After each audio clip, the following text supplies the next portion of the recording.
every challenge in life is more difficult. If you struggle with this, every adversity is harder to overcome. It's hard to make a case that someone who struggles with poor self-discipline, who struggles to pick up cues in the environment, who has difficulty doing what they know in a consistent, predictable way, who struggles to complete repetitive, effortful activities, the kinds you have to do at work or in school. It's hard to argue that someone with that challenge has any kind of advantage over the rest of us. There's no data to support that people with ADHD were once ancient hunters on a great plain somewhere. There's no data to support that people with ADHD were once on an ancient battlefield, were once great warriors. We will come to this discussion in a minute as to whether having a little bit of those genetic traits may pose an advantage. And to give you a sneak preview, I will tell you that it probably does. But that's not the same as arguing that having ADHD has an advantage. It clearly does not. When we look at the outcome data into young adulthood, people with ADHD leave school earlier. They take jobs at a lower level and have more work-related problems. They have children out of wedlock 4 times as likely as everyone else. 2/3 have trouble with substances, whether they're lubricating their unhappiness, whether they just can't stop because they like it, or, has been argued by some, they're self-medicating. Regardless of the reason, about 2/3 struggle with substances. They're 5 times more likely in the U.S. to kill themselves in a car before the age of 25. They're more likely to contract STDs, or sexually transmitted diseases. They're more likely to have divorce following marriage. I am not moralizing, I am not demonizing, and I am not pathologizing these people. I have great empathy. But try it someday. Leave your self-discipline home and see what the day is like. You might have fun for a while, but eventually it has to become terribly frustrating and terribly demoralizing to know what you want to do and yet be unable to consistently do it and make it happen. We're not talking about hitting a difficult golf shot. We're not talking about doing some superhuman feat. We're simply discussing doing what everyone around you seems capable of doing, that despite your well-meant efforts, despite your promises, despite teachers and parents' offers of rewards or punishments, you still can't seem to do. And when do you call it ADHD as opposed to, well, he's just a little difficult? And that's a debatable issue. Why is it 6 symptoms? Why not 5? Someone with 5 symptoms probably looks more like people with ADHD, and yet they won't get a diagnosis. And this is an issue we deal with. You have to draw the line somewhere. It would be better if we didn't label.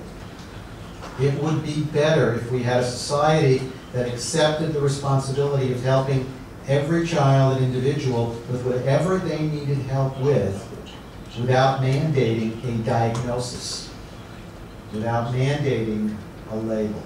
You're having trouble learning to pay attention? Let me help you. You're having trouble learning to read? Let me help you. As opposed to saying, how much trouble are you having paying attention? Well, you're not having enough, so I'm not going to help you. You're on your own. It's a system that works for science. In science, somebody has to have it, and somebody has to not have it. But in real life, it is a system that doesn't work as well because the qualities that define ADHD, as we've just discussed, fall along a normal curve. Everybody has them to some extent at some time. At lunch, Teska informed me that she arrived here today without ADHD, and after listening to me speak, she decided she has ADHD. She's acquired it just in the time she's been sitting here and listening to me speak, and she probably doesn't have ADHD. But that's a dilemma. I mean, this is a broader dilemma we face, that children, at least, and I'm very familiar with England, and then across the ocean to the US and Canada. I'm very familiar with a number of South American countries. To receive assistance, you have to be labeled. Absent the label, there doesn't seem to be a lot of help for you, which is why we need to educate all teachers about how to work with children who struggle with this, and why we need to educate all parents about how to raise children who struggle with this, so that diagnosis or not, your parents and educators understand you and have an appreciation of how to help you. ADHD, if you look at the first point there, seems to involve parts of the brain. But unlike a lot of conditions, ADHD appears to involve many parts of the brain. Isn't that interesting? Isn't it interesting that it's not just one localized part? Because this quality of self-discipline, as I argued, is so important.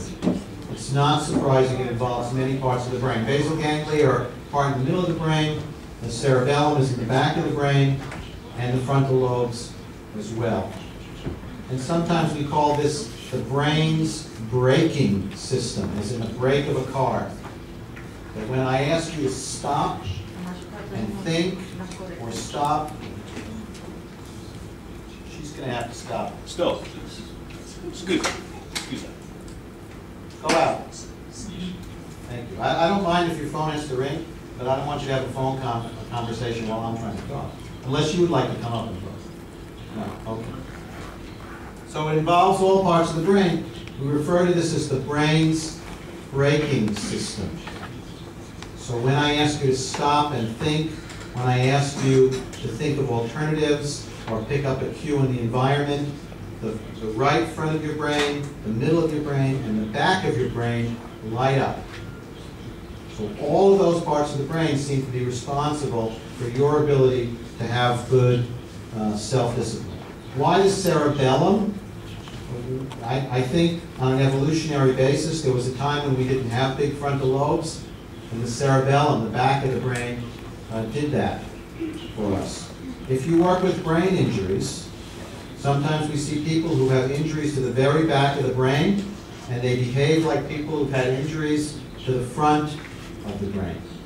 So somehow the cerebellum controls what goes on in the front. Freud thought the cerebellum was the place where your superego was, the part of your brain that kind of made you stop from doing things that would get you into trouble.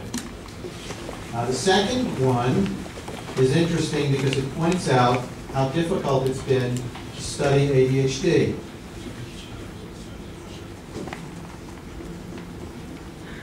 That ADHD typically has so many other co-occurring problems that it's hard sometimes to know what you're studying.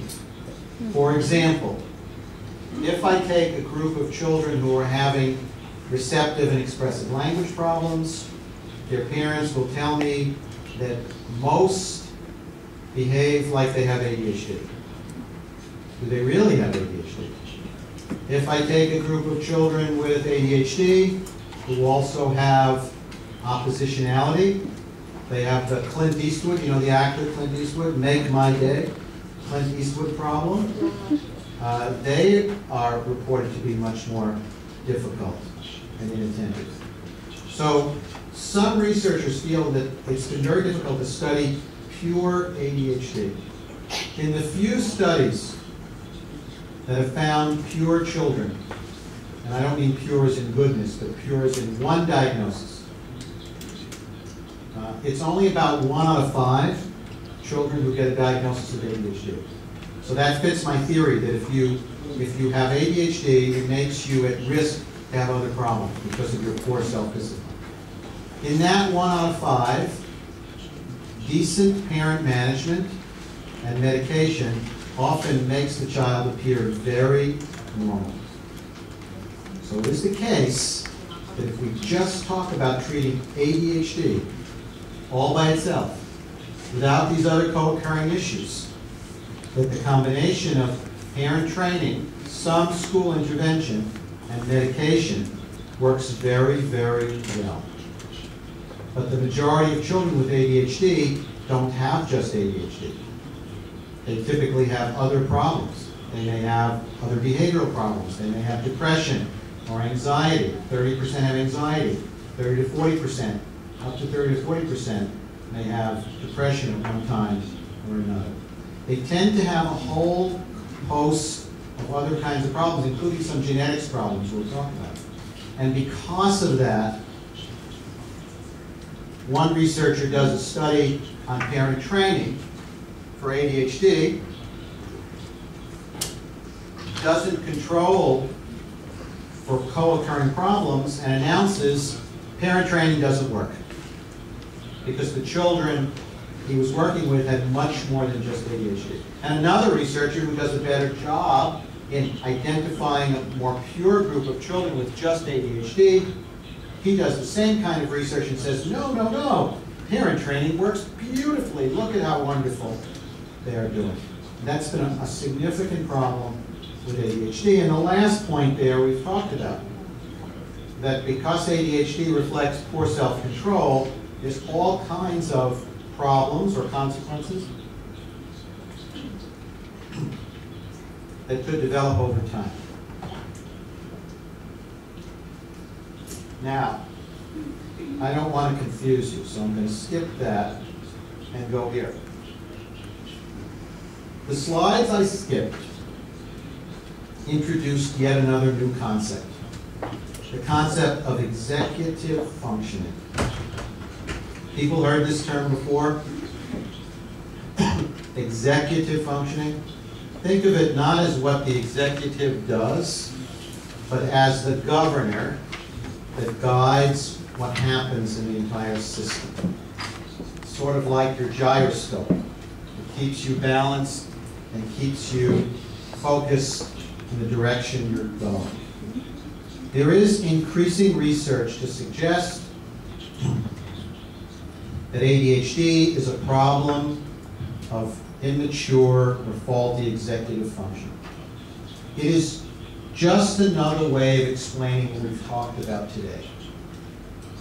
Because when you look at these steps for executive functioning, you'll notice they look very similar to the steps that we talked about before that are required for self-discipline. So number 1 reads, an intention to act. You have to want to do something. Number 2 reads, you formulate a goal. You set a point that you want to achieve. Number 3 reads, you formulate a plan. There's a spelling error, there's 2 T's in there. But you formulate a plan. Number 4 reads, you sequence the plan. So you decide, what are the steps I need to do to accomplish this goal? Number 5 reads, you execute the plan. Number 6 reads, you evaluate to see how you're doing. And number 7 reads, if you're successful, you go on to the next task. But if you're not, you go back to step 3, what's my plan?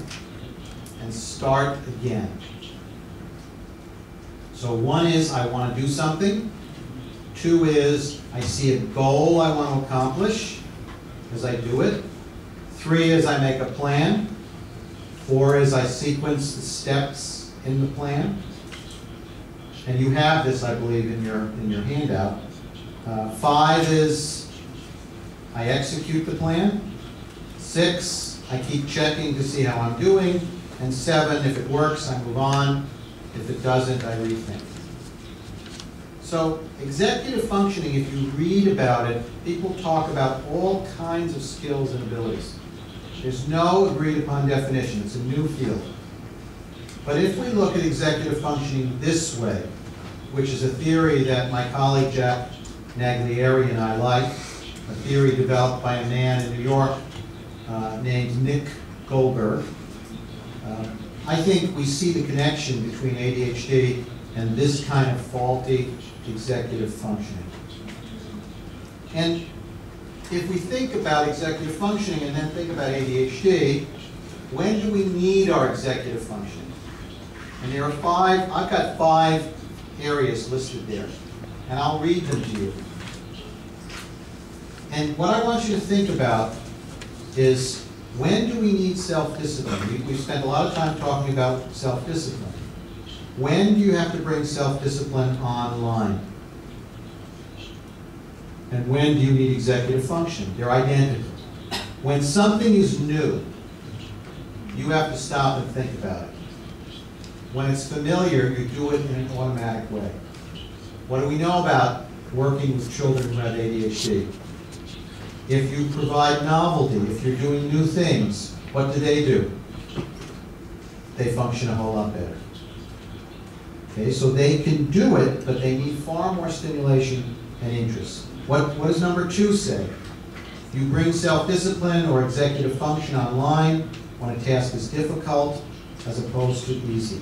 When something is difficult, you have to stop and look at it and think about it and decide how to proceed. And the fact of the matter is, for children with ADHD, if the task is too easy or too challenging, they quit. If you find just the right level of complexity, they actually stay with it better.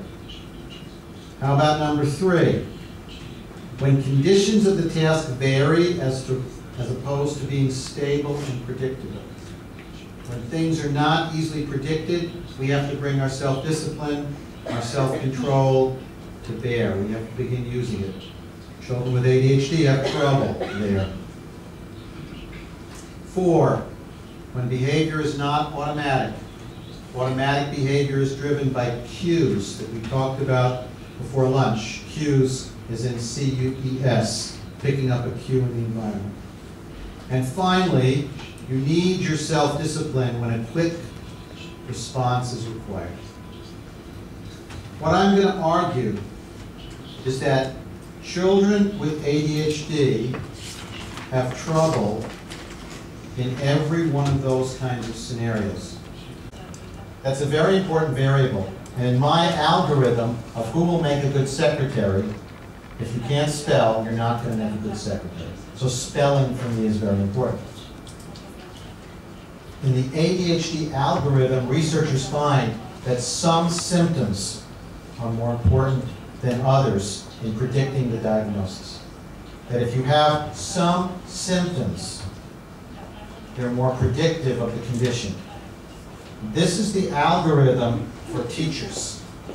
The first one is the inattentive type. Remember, I mentioned there are 18 symptoms. Now I'm telling you that not all symptoms are equal. That if a teacher says a child is forgetful, if a teacher says a child is disorganized or shifts from one activity to another, those 3 symptoms alone confirm a diagnosis of the inattentive type of ADHD. You don't even need all 6 symptoms if you have those 3. Now, this is research-based. This is not in the diagnostic protocol.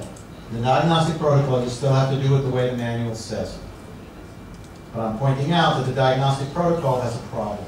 And it's going to have to change. Look at the hyperactive type, runs or climbs, and then look at the combined type. What's so interesting is the combined type should have symptoms of inattention and symptoms of hyperactive impulsive behavior. But the most predictive symptoms of whether a child will receive a combined type diagnosis of ADHD were all hyperactive impulsive behaviors. Runs or climbs, can't play quietly, doesn't wait his turn, and engages in dangerous activities. That's my point, that the inattentive symptoms are really very separate from the combined type condition. And what we've been talking about today, the symptoms that best define it are the hyperactive impulsive symptoms, not necessarily the, quote, inattentive symptoms. It doesn't change what we've discussed about self-discipline and picking up on cues.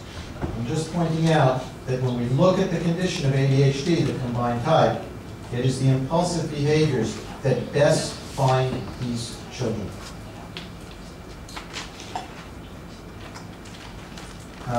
We could talk about females with ADHD. They tend to not be as impaired, and they tend to have more inattentive symptoms. And there's an argument as to whether we should have separate diagnostic criteria for males versus females. But for the moment, they're all the same. There are no separate criteria.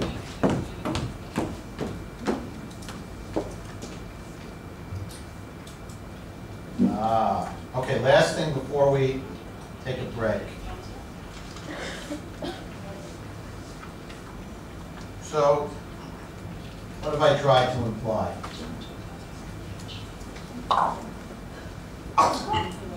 ADHD, the expression of ADHD is both biological and cognitive and behavioral.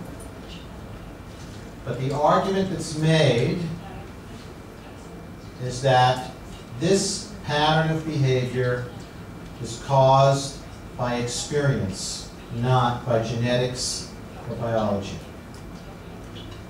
And the argument is made by people who don't look at the research, have their own agenda, whatever the case may be, but they make that argument. These people also make the argument that depression is caused by the environment, that autism is caused by the environment. The argument is made that children are born pure, and every child is a Stepford wife. Did you see the movie, Stepford Wives? Oh, it's about a community in Connecticut where the wives are basically robots and they're perfect. Every wife is perfect. They're all exactly the same. Everyone's perfect. And that bad parenting and bad teaching and bad media and bad video games and bad diet and bad stuff in the air and the water causes children to have all of these conditions, and it doesn't have anything to do with genetics. Well, let's examine that. One, ADHD runs in families. By that I mean you don't suddenly see someone developing ADHD when previous generations didn't have family members who had the condition. When you look at ADHD as a condition, only about 15% of those children had any serious or demonstrable birth injury or injury during pregnancy, or even brain injury for that matter. People with brain injuries will behave like they have ADHD. And they also are treated with stimulants. We do that now. But they have their problem is a result of a brain injury. It's different. So one, you see it in certain families, not in others. Two, if one identical twin has it, it's almost always the case the other identical twin has it. So shared environment may play some role, but clearly there's genetics there. Three, if a child is adopted and has this problem, odds are when a diagnosis is made, the child's behavior is similar to biological relatives, not to adoptive parents or family. Four, the model fits a genetic, not a cultural transmission. It just doesn't fit that culture causes this in children. And in molecular genetic studies, you find strong evidence that genes cause ADHD. How many genes? Not one, not two. My suspicion is by the time we get done understanding this, it's probably 12 to 15 genes. And that some genes actually insulate or protect you from having ADHD. Now, these are genes that code for brain structure. These are genes that code for certain biochemistry and proteins in the brain. Some people have said, oh, children with ADHD have smaller brains. One study found their brains were smaller by a few percent.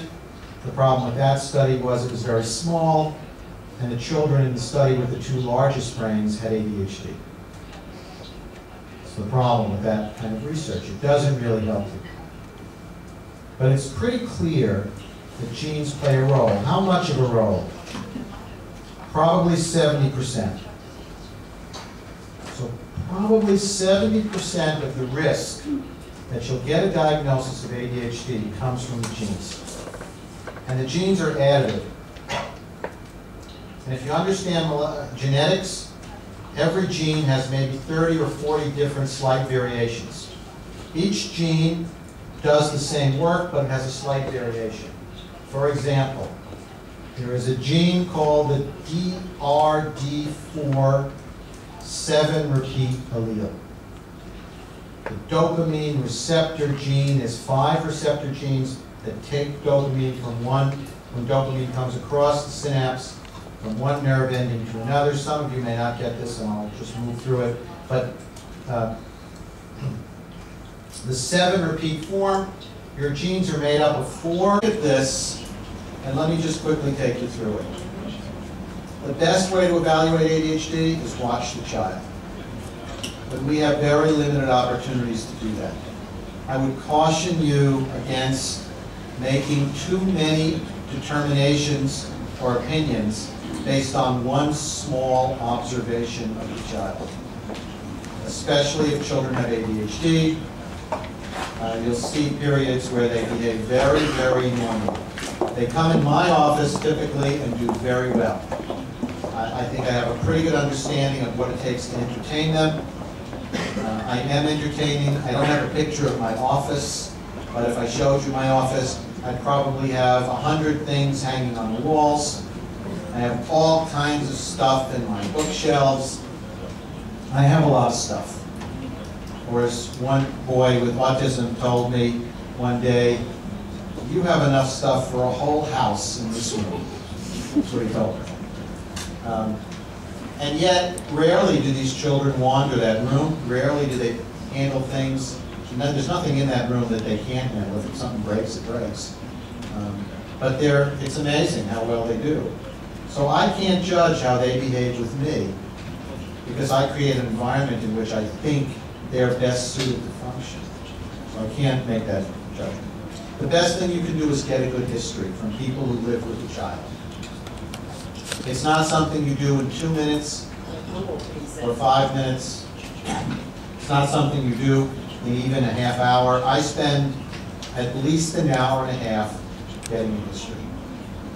And I typically send parents a history form to fill out.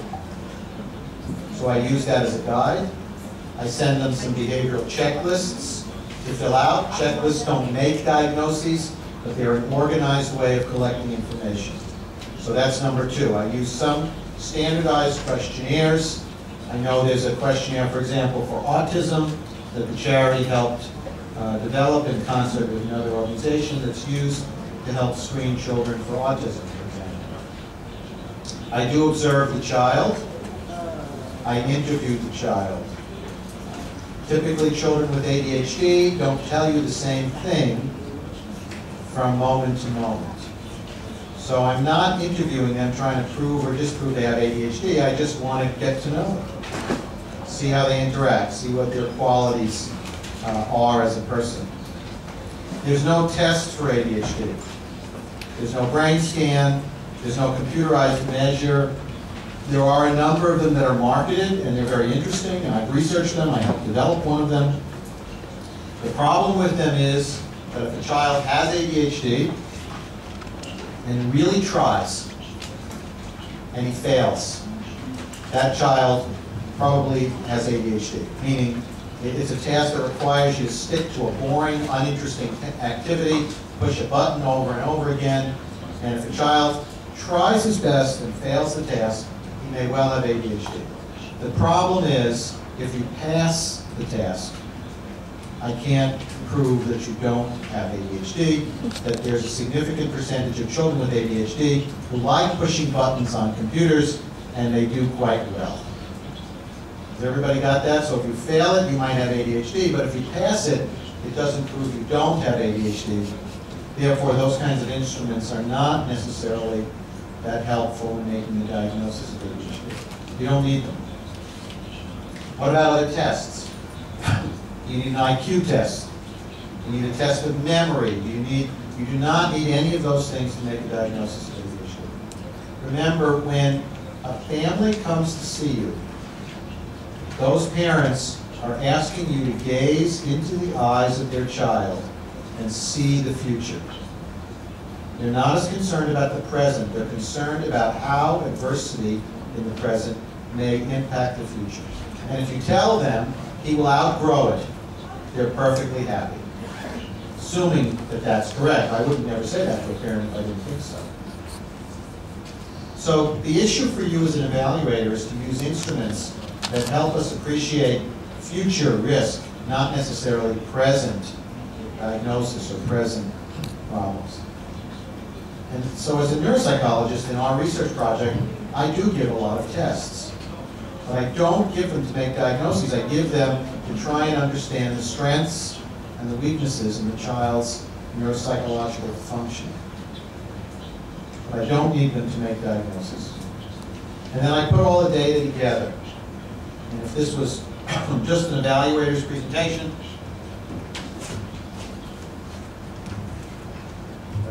we'd spend the next hour and a half just looking at cases to talk about, so why is this one condition, why is this another condition, how come this looks like one condition but it's not really.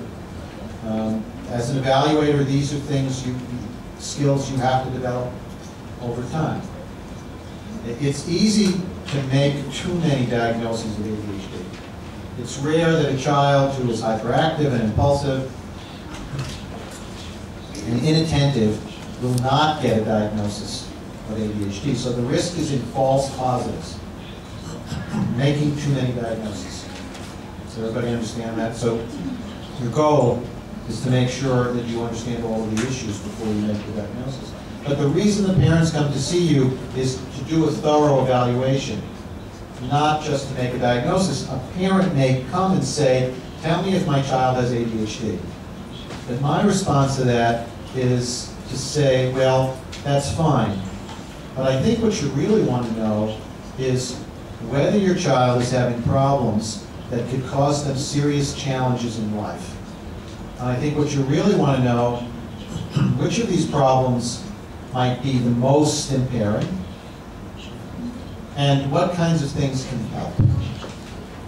Parents much prefer that. They're not as interested in the diagnoses once you explain this to them. So it's not just, oh, here's I'm going to make a diagnosis, but rather I'm going to try and help you see the world through the eyes of your child. And in fact, when I talk to parents about the assessment, because I take the history, on another day I might call the teacher, then I'll see the child. It's a process that takes a couple of weeks. And then finally I'll meet with the family. And what I do with a family, regardless of the age of the child, and teenagers from 14 or 15 older will sit with us, younger children usually don't. I take the family through a day in the life of your child. And I take a typical day from the time the child wakes up in the morning till the time the child goes to bed, usually a school day, and I explain what forces I believe are affecting the child, what strengths and assets the child brings to those situations to try and overcome them, what coping strategies the child uses, some of which may be good, others of which may not be working particularly well. So sometimes children with ADHD will pretend they don't care because they'd rather have you think they don't care than they really can't do what you're asking. So I take the parents through a typical day. What strategies do I think the child uses?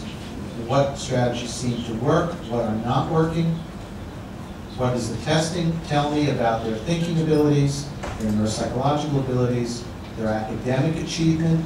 What you see in children with ADHD typically, if they don't have learning disabilities, is you see they have adequate academic abilities, but poor application. So when you test their reading or their math, you discover they understand at this level, but when you give them a math sheet to do, they perform down here at this level. That gap is their poor self-control, their poor self-discipline as they work. And that's what I do with parents. And I hesitate sometimes to even use labels. I tend to not put them in my reports very often. I wait till we're all done, and then parents will ask, what's the diagnosis? And then we may talk about it. But the real target is, what are your child's strengths? What are your child's weaknesses? What are your child's coping strategies? What strategies are working? What strategies are not? What do we need to help your child acquire in terms of how they feel, or how they think, or how they organize themselves in the course of their day? So I try and keep it very functional. And I tell parents the goal is to reduce impairment. I have no treatment that can make autism go away. I have no treatment that can make ADHD go away. And in fact, I have no treatment that can reduce to zero the risk that if your child has depression or anxiety, they will never have it again. What I can offer you are a variety of strategies and interventions, educational and psychotherapeutic, and sometimes physiology or speech therapy, and sometimes medication, that will reduce impairment and improve skills and abilities so that the child will function better, whether or not they have the diagnosis. If time allowed, we would talk more about resilience factors, these protective factors. But I show you a few of them because if you're an evaluator, you need to look at these. How does this family function? Earlier I pointed out that mother's mental health is a predictor of how children will fare over time. Single parenting is a predictor. There are a number of family variables that increase risk or reduce risk, and I want to know those. Socioeconomic status is a predictor. Socioeconomic status is a fascinating predictor because, depending on what variable we're talking about, socioeconomic status can be the moderator. Let's talk, for example, about ear infections. The term is otitis media. People know that term, otitis media? If you have chronic ear infections and you live below the poverty level, then those ear infections will not cause you any significant delay in development. Because you have so many other problems that having ear infections doesn't increase your risk. But if you live in a middle class or upper family, ear infections have been demonstrated to delay language development. So isn't that interesting? That socioeconomic status varies the impact ear infections have on children's development. And as an evaluator, you just have to know these things. And you just have to spend your time making sure that you follow the scientific literature, that you read a couple of journals, or you use a service that summarizes current research, so you know these things. We talked about temperament, we talked about social relations and self-esteem. Look at the third from the bottom, organized religion. Participation in an organized religion is a protective factor. And I'm not proselytizing, but an organized religion offers you support, offers you a foundation for belief, typically offers you hope, and even if you don't pray. We joked yesterday about people who give money instead of praying. Even if you don't pray, participation in an organized religion is a protective factor. And I will ask families, in Salt Lake we have a lot of Mormons, but I will ask, how active are you in your church? Do you participate? Are you involved? because it's a protective factor. Humor is a protective factor. Children like Florin, who make you laugh and who laugh themselves, fare better over time. And there's one there about locus of control. We'll leave that one for the moment. But what I want you to appreciate is there are a host of factors within the family, within the child, within the community that either work with you as an evaluator to help your treatment plan or will work against you, will hurt you. Let's leave this. Oh, okay. There's all kinds of genetic conditions that increase risk of getting a diagnosis of ADHD. Tourette's, autism, Fragile X, Williams syndrome, neurofibromatosis. Why? Why is ADHD so much more prevalent in these conditions? And I believe it is because all of these conditions have a significant impact on the brain. And no matter where you impact the brain, it disrupts that system we talked about earlier. If you know anyone who's had a head injury, a concussion, or a brain injury, odds are they behave very much like a child with ADHD. They're impulsive, they're easily agitated, they don't plan or organize very well. They have an acquired ADHD as the result of their brain injury. And I think all of these conditions impact the brain at one point or another. And so it isn't surprising you get a higher incidence of ADHD. The question is it really ADHD, or is it simply the inattentive, impulsive, hyperactive pattern of behaviors that actually are associated with all of these conditions because they impact the brain? Now we talk about treatment. And I apologize I go through assessment so quickly. Let's look at 5 important things. If I am correct,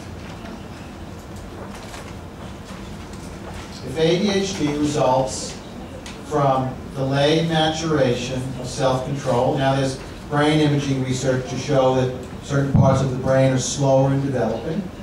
If that's right, and if self-control, as Walter Mischel demonstrated with his marshmallows,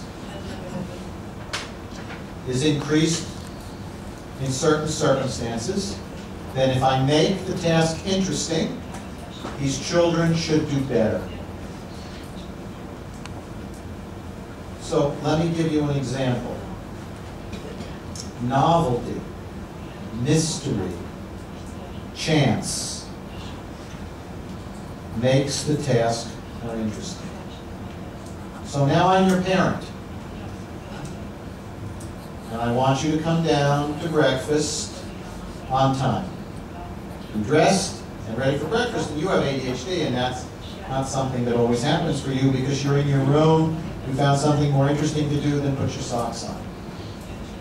And I tell you, listen, Bobby, I have a box. Pretend this is a box. I have a box. You hear I have something in this box? Look what it says on this box. There's a big M for mystery. This is the mystery box. Something's in this box. Whatever's in this box you can have if you're at breakfast on time. But guess what? If you're not on time, whatever's in this box will never be in this box again. Now, whether that's true or not, that's up to you. Whatever's in here is a one-time deal. You only get it if you show up on time. There could be money. There could be a free pass to stay up late. There could be a trip out for an ice cream. There even could be a trip to Euro Disney. You never know what's in this box. Guess what happens when you do that? You get a dramatic increase in the number of children with ADHD who show up right on time for breakfast every day. Why? Mystery. Whereas if you say, show up on time and you get a nickel or you get 5 points, remember what we said about ADHD. They get bored very easily. They don't bring self-discipline when the task is repetitive. They don't bring self-discipline when the task is anticipated. It has to be mystery. How's another way you can do it? You can take a spinner. This is what I do. I know I look over here when I talk about teachers because we seem to have a lot of teachers over there. When I do teacher workshops, just teachers, we spend a lot of time talking about all these different strategies, but they're all based on the same phenomenon, mystery and chance. So now I have a spinner, and I divide up the pieces of the pie on the spinner so that the most desirous rewards have the smallest piece of pie. And the things that are more routine have bigger pieces. And if you get to the breakfast table on time, you spin the spinner. And wherever you land, that's what you get. You never know what you're going to get. Or you roll the dice, or you, whatever the case may be. It sounds like gambling. But it's not really gambling because the child will never lose anything. You'll always get something. Just what you're getting may vary. Now this sounds like a lot of work. It is. But along the way, it not only is reinforcing the child for making an effort independently, because you're not dragging the child to the table, you're saying, get here on time, and you get the spinner. Don't get here on time, you don't get the spinner. That's all there is to it. I'm not going to bring you down here. You've got to get here on your own. You've got to figure out a way to get to this table. Well, but Mom, please remind me. Please remind me. No. You have to figure out a strategy to get yourself to the table. I'm not going to do it for you. Why not? Why shouldn't you as a parent or teacher say to the child, you do this. Here's how to do it. Here's what you should do. Set the timer, do this. Because research demonstrates, and I always come back to that, if there is research to talk about, that if you tell the child what to do, the probability that it will work is far less than if the child figures it out on his or her own. We have all this research on and what we call planning, teaching children how to make plans and how to follow plans to organize their days. And the best way of doing it is to sit with the child, either as a parent or teacher, or sit with 2 or 3 children and have them figure it out. And whatever they decide upon, say, let's try it, and we'll see what happens. So the kid has to play an active role in this process, as opposed to the passive process most teachers use of, I have a note, I have a checklist, they give it to the child. Here. The child is not a consumer of that. It's being put upon them. So chance and mystery and active participation. I want you to participate. So make the tasks interesting. Make the payoffs valuable. And value is enhanced with mystery. You never know what's going to be in that box. And I promise, one time during this school year, I will put an iPod in that box. And if you want that iPod, you have to show up on that day. And I'm not going to tell you when it is. And of course the iPod, if it is to come, is not going to be in the box until the very last day of school. It's just not going to be in there. I'm going to keep you coming to the table, until you get it. Adjust your expectations for change is number 3, because these children will take longer. Like a child learning to ride a bicycle who has poor balance. You have to just keep doing it, which means I will allow more trials to mastery and more time for change. I have a saying about how we educate and raise children. My saying is, slow isn't fast enough. That we set these artificial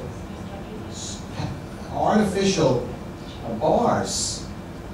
This is how fast you have to do it. Why? Some children can do it faster, some children can do it slower. The real issue is, can I get you to a point where you can do it? And for some children, getting them to the point where they can regulate themselves is a much, much longer process than for other children. And it's great if you have the child who you can announce to the world, look what a great child I am, look what great parents I have. But if you don't, it doesn't mean that biology is destiny. It simply means that you're going to have to take more time if you want to change that expression of genetics. This is my friend Aaron. I wish I had Aaron's picture here, but I can't find Aaron's picture. I wanted to show you this. Aaron was 6 years old when he told me this. Aaron is now finishing high school, doing very well. Aaron is very bright, very restless, doesn't stop moving to the point where when I'm finished with Aaron, I say to him, oh, Aaron, I'm so tired watching you. You're making me tired. Moving. And you need to know, forced exercise is not a good treatment for ADHD. So sending the child out to run around and then bring them back into class tends to make them more disruptive. So there's no research that doing push-ups or exercise really makes a difference for ADHD. Now, there is research on aerobic exercise, not in between schoolwork, but aerobic exercise first thing in the morning, that there's some research to show kids may learn better and adults may function better, but there's no research that that's a treatment for ADHD. So Aaron and I were talking about having a good day. And the reason we were having this discussion was about 20 years ago, I started asking children, what do you think it will take for you to have a good day? Let's see what they said. You never know what kids are going to say. And one boy responded that a good day is when bad things don't happen. And I didn't get it. I asked him to tell me what defines a good day, and he defined a good day by the absence of bad things. And he proceeded, he was 11 or 12, to explain to me that so many bad things happen to him every day, that if he had a day where nothing bad happened, that would be a good day. And I was saddened by that a boy at age 11 or 12 had come to see the world based on his experiences as goodness is defined as the absence of adversity. He just didn't see it. And I didn't know where to go with that, and then we continued the discussion, and I asked him what would it take to have a great day. And then he told me a great day would be nothing bad happening, and I get a sleepover, and we get pizza, and we rent a movie. So at least now I'm getting somewhere. You know, what does it take to have a good day? What does it take to be successful? So I think what happens with kids who have ADHD is they begin to see the world as a place where if nothing bad happens, that's good. And I don't think that's really what we want. So Aaron was this very active, very bright child. We were discussing what does it take to have a good day in school, and he told me, sit still. And then he told me, don't talk. And then he told me, get control of yourself. And I'm writing. And then he told me, do your work. And then finally he said, never make a mistake. This was his 5-point plan to be successful in school. So of course I quizzed him. Look at the first 3. A dead person can do those. Right? So never set goals for children that dead people can do. I will encourage you, whenever you set a goal, ask yourself, could a dead person do this?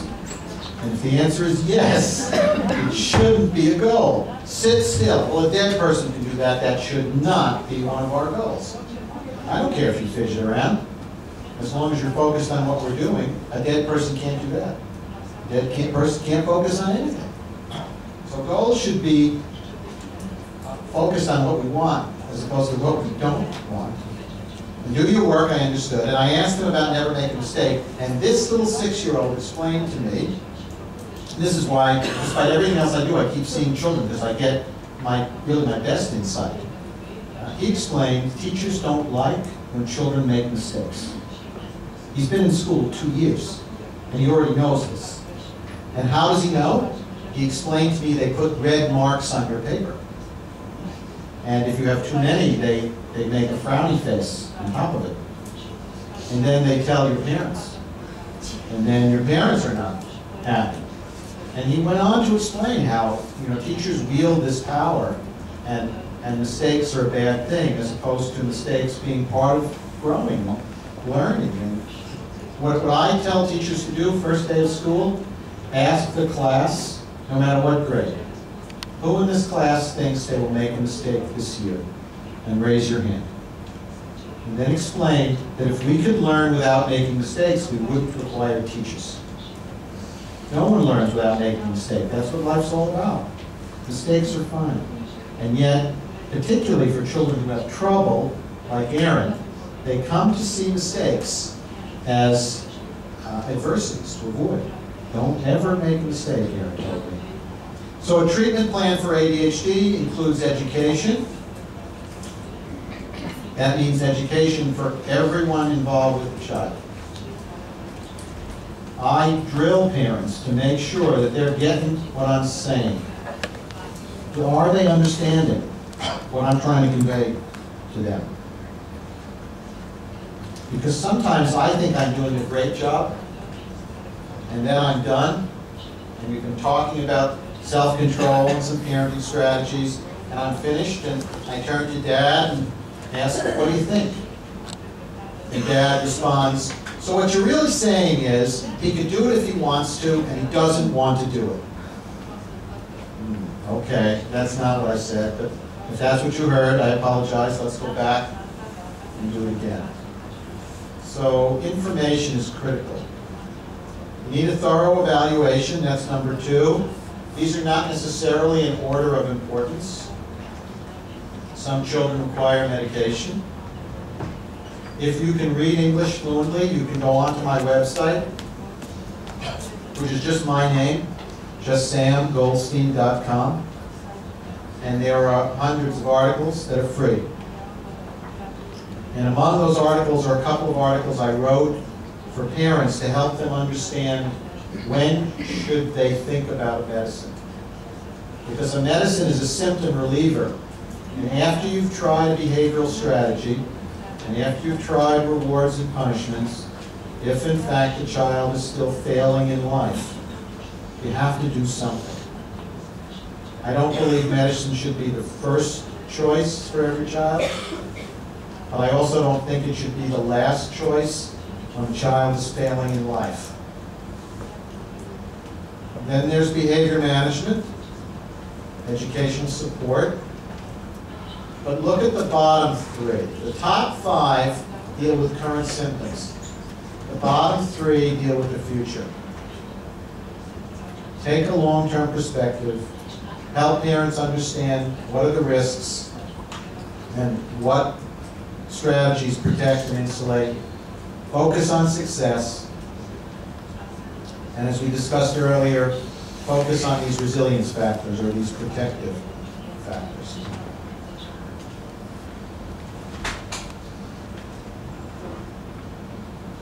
Now, let's, okay.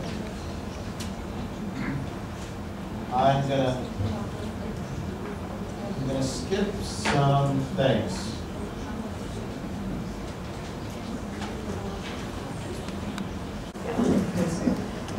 You talk a lot about medication, and you're clearly not a fan of general medication. Presumably, just like we discussed last year with autism, medication can be a means by which our children can access the education they need to get over or through or develop strategies to cope with their problem. Let me clarify. Psychiatric medications for children have enabled many children to lead much more normal lives. What I am not a fan of is the approach in which we water down the decision about who is a medication candidate. So if you have very severe ADHD, well, medicine can really help you. If you have moderately severe symptoms, well, if it helps the people who are very severe, maybe we should do it for you. If you have mild symptoms, well, it helps everybody else, maybe we should do it for you. In fact, there was a book written in the US titled Shadow Syndromes. And in that book, John Rady, who's a very good man, argued that there are people who have very mild depression, very mild anxiety, not even enough to get a diagnosis, very mild ADHD, and they too should be given access to medication. So I think for me it's a matter of threshold. Where do you draw the line as a society as to who we want to give the medicine to? And the medicines are not without side effects.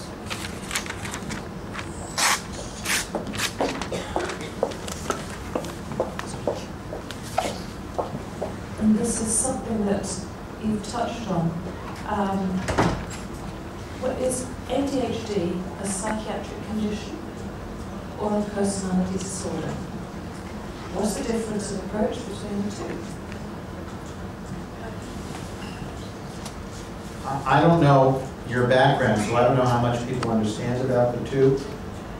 We joke that a psychiatric condition typically bothers the person that has it. Someone with depression or ADHD knows they have a problem and they're bothered by that. A personality disorder tends to bother everybody else, but not necessarily the person that has it. Does that make sense? And so, a personality disorder, for example, there is a depressive personality disorder, and those people just see the world a bit through mud-colored glasses, and they don't think it's a problem. They tend to be pessimistic about most things, and people around them just get tired of being with them. Personality disorders tend to be more ingrained. They're more a part of your everyday thinking. They impact you typically most, if not all of the time, and therefore we really don't have treatments for personality disorders, although there are some counseling programs to treat the more severe disorders like borderline personality disorder. So some people see personality disorders as milder but more invasive forms of conditions. Other people see personality disorders as a set of filters you use to think about the world. Now, let's talk about ADHD. ADHD is a clinical diagnosis. You give a diagnosis because somebody is impaired, because they have serious problems. And therefore, I can't see ADHD as ever being an asset or an advantage. On the other hand, if we talk about ADHD as a quality of personality, not a personality disorder, but a quality of personality, then it's certainly the case that someone who is a bit more of a risk taker, someone who's a bit more impulsive, who needs a little more stimulation, that they may learn to harness those qualities to work for them. So when you think about what we're trying to do for children who have ADHD, who have too much of those qualities, we're trying through experience to help them learn to manage those qualities and perhaps take those qualities back down to a level where actually they might work for them. But I still wouldn't argue that ADHD as a disorder has benefits or advantages. That actually leads very neatly to the next question. Can you tell us something about the creativity of people with ADHD? You've had some really good pictures there. Yes. Ned Hallowell and John Rady, who I just mentioned, wrote a wonderful book called Driven to Distraction. It's been translated into Romanian. I know. And in this book, they talked about their view of ADHD. They still indicated that you had to meet the diagnostic criteria to get a diagnosis, but they talked about a number of qualities that they felt occurred more commonly in people with ADHD. And one of them was creativity. And Ned Hallowell once said that creativity was impulsivity gone right. Or creativity was impulsivity taken to a positive way. And Ned, whom I know very, very well, consider a friend, he's unfortunately ill now, would be the first to say that's his opinion. It's his opinion based on working with very bright people in his practice at Harvard. When it's been researched, there is no research to demonstrate that children with ADHD are any more creative, however you define creativity, or any more intelligent than children in the general population. They may be more impulsive, so in a group they may be more willing to raise their hand, to tell you what they think, that might lead teachers to believe they're more creative.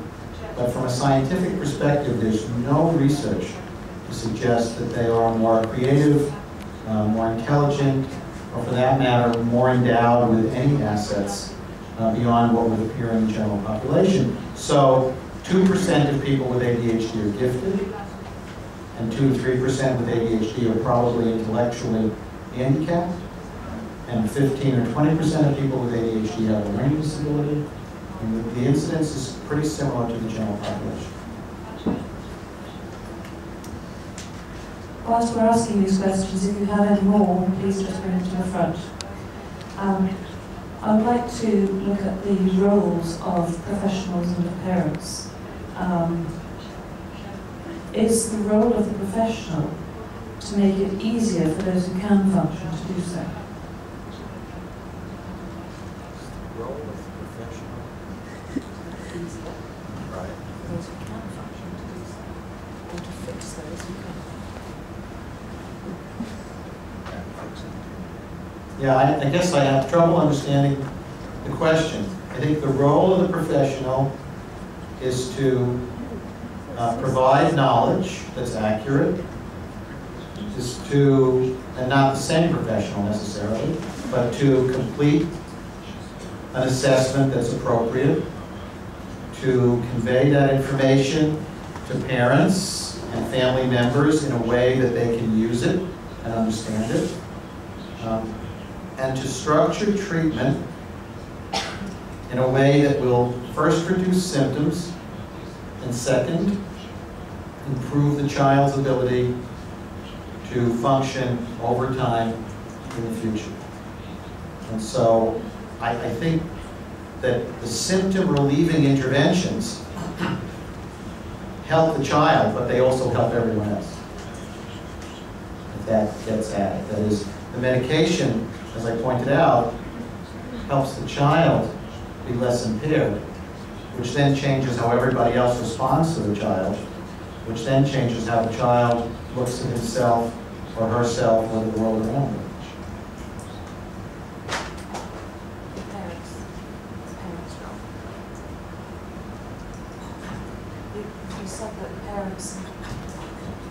You said that parents need to become educated consumers, and to become teachers, and to become doctors, all these roles that you mentioned. Yeah, I didn't suggest that parents have to go back to school. I suggested that they need to know more about their child's condition than the average professional. So I wouldn't expect them to know, say, more than me. I wouldn't say to them, you have to know more than me, but I would say, you need to know more than the pediatrician, because as much as he knows, it's still far less than everything you need to know to help your child. And you need to know more than the regular classroom teacher, because they're dealing with children who have so many different issues that they simply can't be an expert. And you as a parent have to be an expert. You have to be an expert on your child and you have to be an advocate for your child. And as I pointed out, you have to be not just knowledgeable, but patient and persistent and practical. I know that the interface between professionals and parents is often a challenge here. Can you expand on how they can work together better?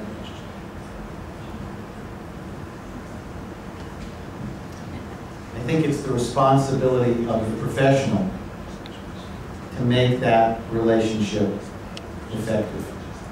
I think it's the responsibility of the professional to create an atmosphere in which parents don't feel blamed or judged, in which they feel welcome, in which they leave the initial visit appreciating that this is a person who understands their child and what's happening in their child's family.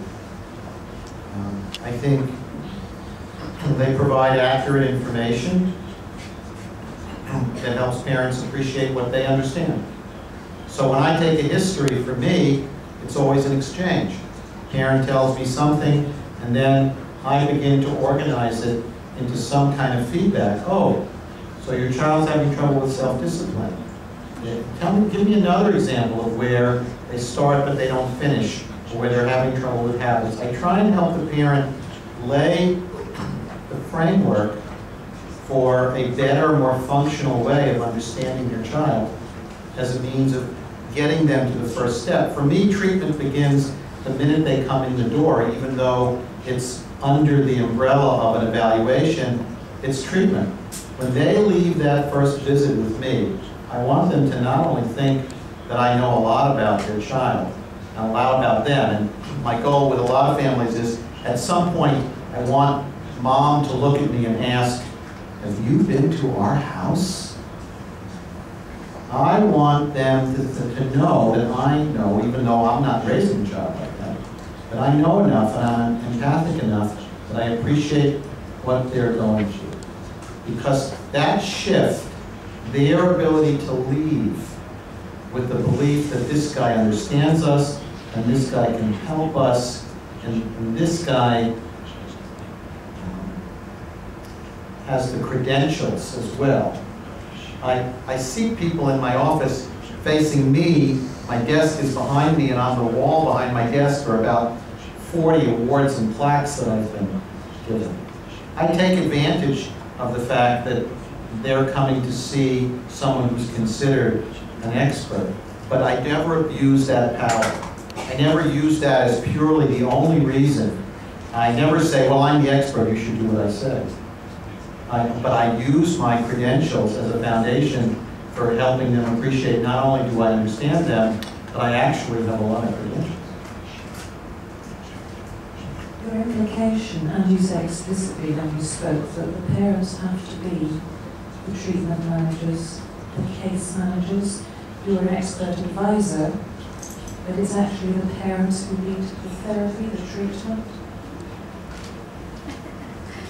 No, it's parents who coordinate the treatment, but they don't necessarily lead the treatment. But they're key. Well, you can't do it without parents. They are the case managers, not just in transporting the child from place to place, but in advocating for the child and making sure everybody's doing what they're supposed to be doing. So they don't necessarily provide direct treatment as a psychologist would, although I would argue that the day in and day out interactions children have with their parents are probably much more important than anything else that happens in their lives. Whether the child has ADHD or autism or doesn't have anything. It's the day in and day out interactions that parents have are critically important. The last one I've got, you touched on CBT, cognitive behaviour therapy. Yes? Who do you think needs it more? The child, the sufferer, or the parents and therapists? I want to show you a poem just before we end. Who needs it? Well, the child needs it to learn self-management strategies. the parent might need it to learn to think differently about the child, although I put that under the umbrella of education, as opposed to cognitive therapy.